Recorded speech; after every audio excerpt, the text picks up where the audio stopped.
Página 48. Nós vamos começar a falar hoje da União Europeia, tá?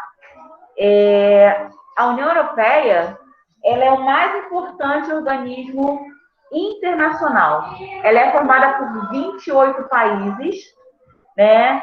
E, na atualidade, é um dos principais atores do cenário econômico e geopolítico mundial.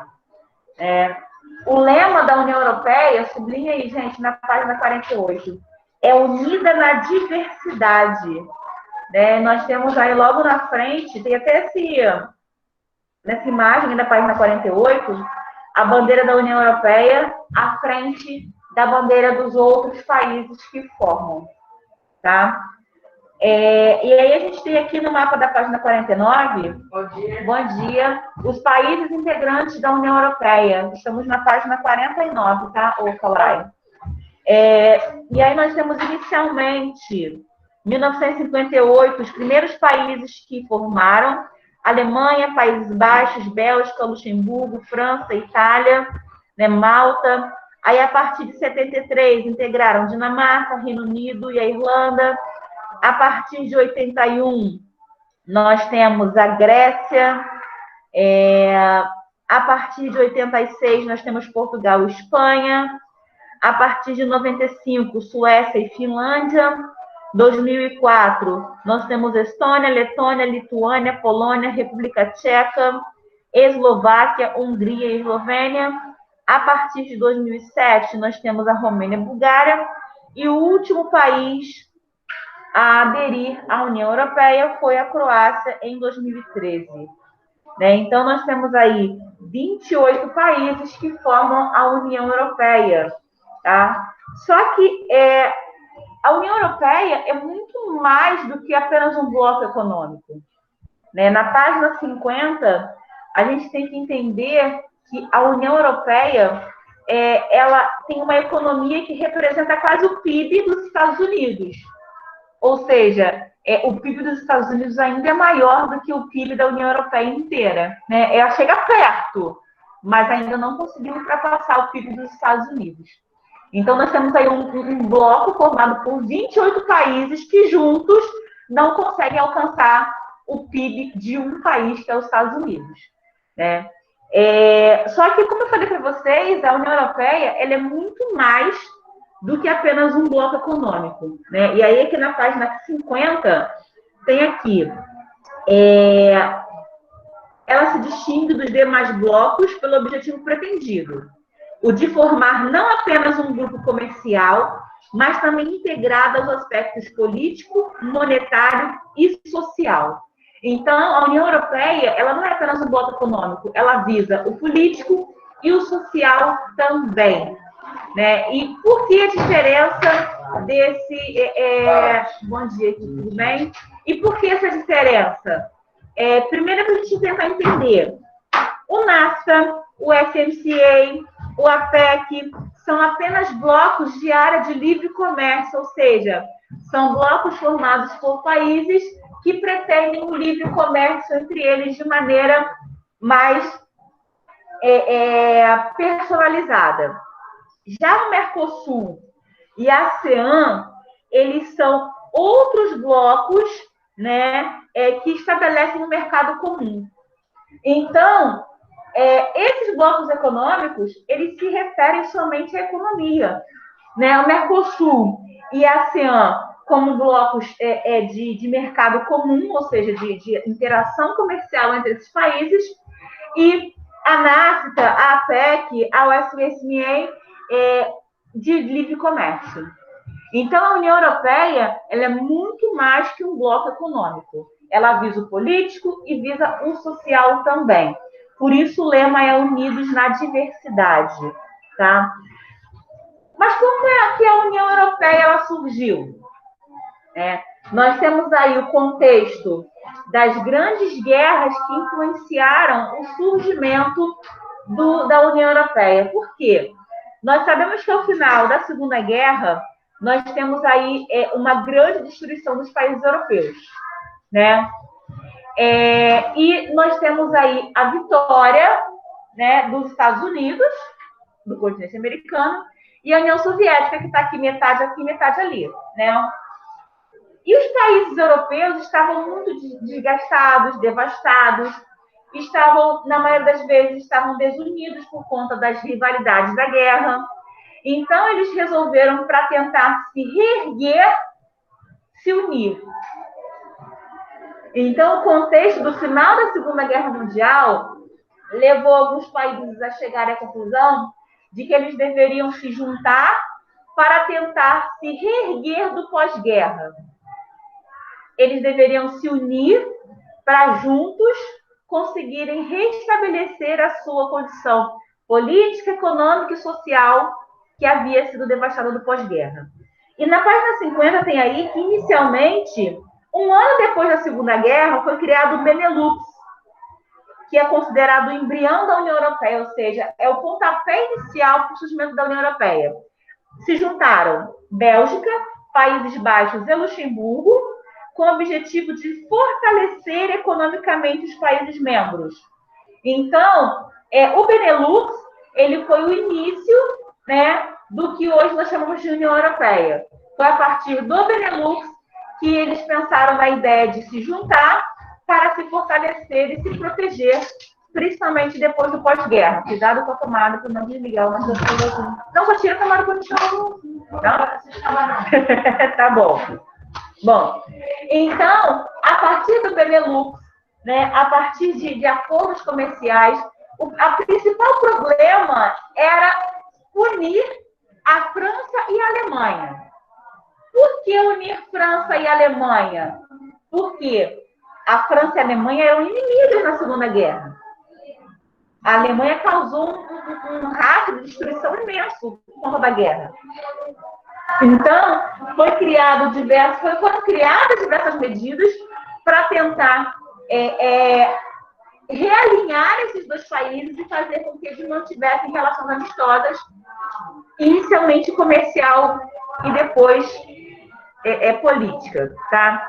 E aí, na página 51, eles falam que, inicialmente, eles criaram um modelo para organizar a produção de extração de carvão. Quer ver, ó? Na página 50 ainda, ó. Porém, qualquer iniciativa de uma aproximação continental tinha que começar com a reconciliação entre França e Alemanha, né? Em 1950, bom dia, foi formulada uma proposta conciliatória que sugeriu que o aproveitamento do carvão e do aço da França e da Alemanha fosse colocado sobre alta autoridade comum. Ou seja, eles pegaram uma pessoa neutra e colocaram entre França e Alemanha para organizar o que sobrava de carvão e de aço deles. Foi uma tentativa de iniciar um projeto de conciliação entre os dois países. Tá? E aí, o que acontece? Com esse plano, com essa proposta conciliatória, eles começaram a aumentar e ampliar, e aí surgiu o CETA, na página 51, gente. Eles criaram a Comunidade Econômica do Carvão e do Aço, e que reunia 6 países, não era só a Alemanha e a França. A Bélgica, Países Baixos, Luxemburgo, França, Alemanha e Itália. Né? E aí a ideia do CETA cresceu e deu origem à Comunidade Econômica Europeia, que constituiu um mercado comum e que começou a aumentar e a aceitar novos países para adesão. Né? A partir dos primeiros anos de existência da Comunidade Econômica Europeia, eles começaram a concretizar os objetivos, particularmente da política comercial comum, que estabelecia uma tarifa entre os membros da comunidade e os parceiros da política agrícola comum. Na página 51, nós temos aqui as determinações da política agrícola comum, que inicialmente eram, acompanhem comigo, preços comuns para os mesmos produtos, aplicáveis em todos os países membros, preferência de compra dos produtos europeus, proteção contra a queda de preços e garantia do escoamento da produção, e ajuda financeira dos produtores. Então, essas medidas, elas meio que protegiam todos os países membros e eles poderiam se manter firmes dentro da proposta econômica de montar esse bloco. Na página 52, a gente vê outros países aderindo à comunidade econômica dos estados, né? E, de fato, eles começam a elaborar mais essa comunidade. Em 1992, foi assinado o Tratado de Maastricht, que entrou em vigor no ano seguinte. Esse tratado aprofundava a integração econômica entre os países e aí eles substituíram o nome da comunidade para a União Europeia. Então, gente, o nome União Europeia, ele só surge em 1992. A princípio formado por 12 países. A partir disso, mais 16 países ingressaram no grupo. E ainda estão sob análise Albânia, Turquia, Macedônia do Norte, Montenegro, Sérvia e Islândia. São candidatos a entrar na União Europeia hoje. Não é simplesmente eu quero entrar para a União Europeia e você entra.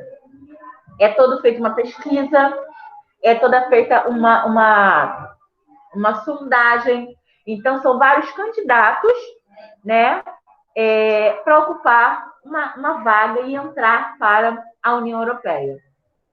E como é que funciona essa organização política administrativa da União Europeia?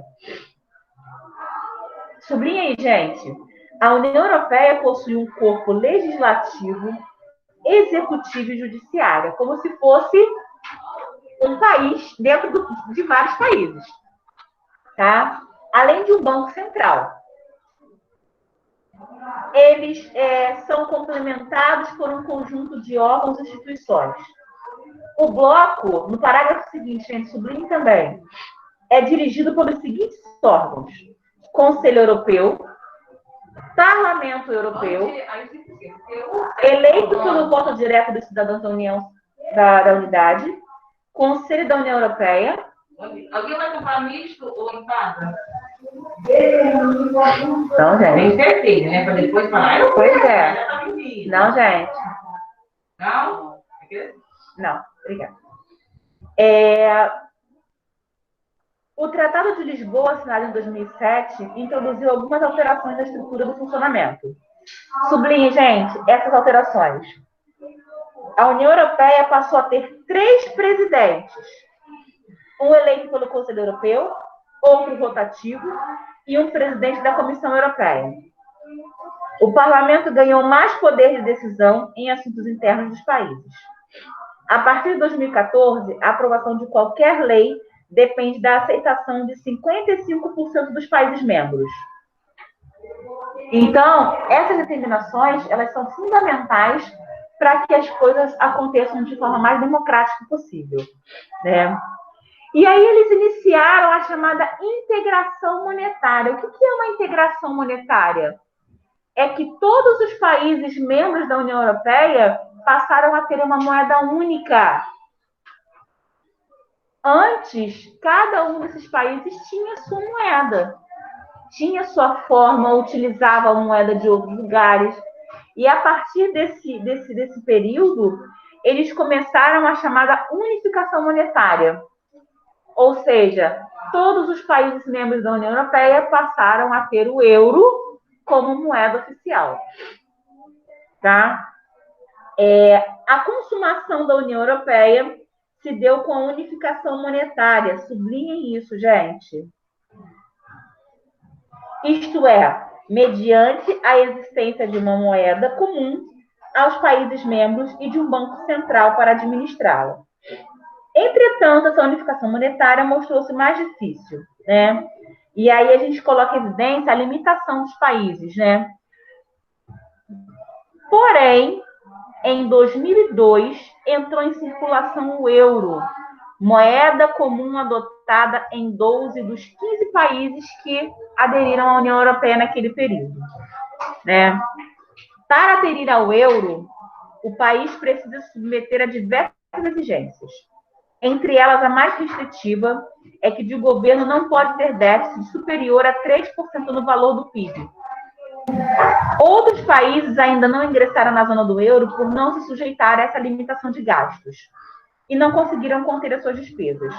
Então, gente, dê uma olhada no mapa da página 53, a zona do euro, ou seja, os países que utilizam o euro como moeda oficial, não são todos os países da União Europeia. Por quê? Porque não são todos que conseguem se adequar às exigências estabelecidas, tá? E qual é a importância econômica da União Europeia?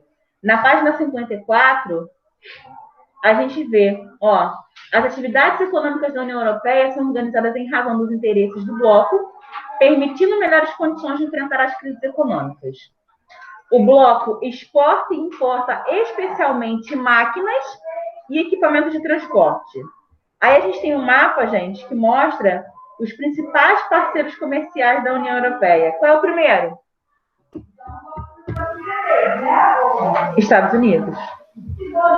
Ou seja, a gente viu no início que o PIB de todos os países que vão à União Europeia não chegam próximo ao PIB dos Estados Unidos.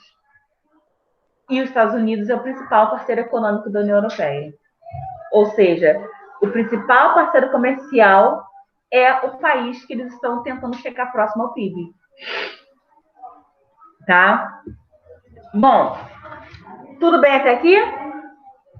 Então, a gente vai fazer exercício agora e amanhã a gente termina, ok? Vamos lá.